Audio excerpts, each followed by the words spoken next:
we're going to find the limit as x approaches 1 of f of x, and f of x is a piecewise function. So this picture has been drawn for us, this function has been graphed for us, but it is important that we can graph these ourselves.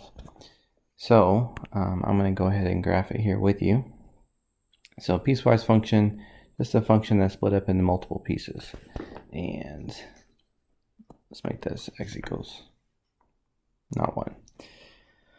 Okay, so some of the time the graph's going to look like y equals x squared plus 3, which would just be y equals x squared shifted up 3.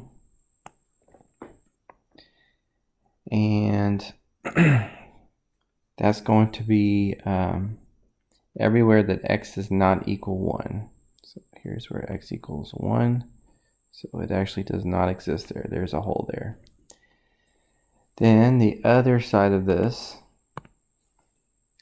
y equals 2, but only when x equals 1. So right here. So this is still a function because it still passes our vertical line test. Even right here, this x value only hits the graph at most one time. And so now we want to know what happens as the x values get closer and closer to 1.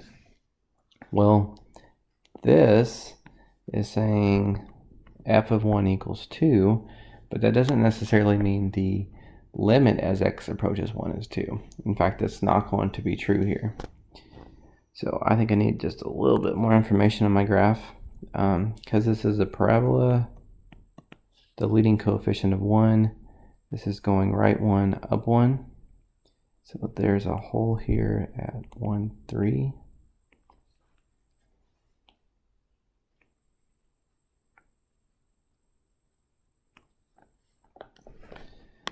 Okay, so if I'm thinking about this hole, I can see x value slightly bigger than 1, have y value slightly bigger than 3.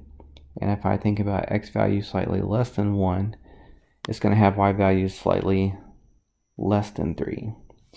So the limit from the right side would be 3, and the limit from the left side would be 3. And because those are both going to the same thing, the limit as x approaches 1 would also be 3.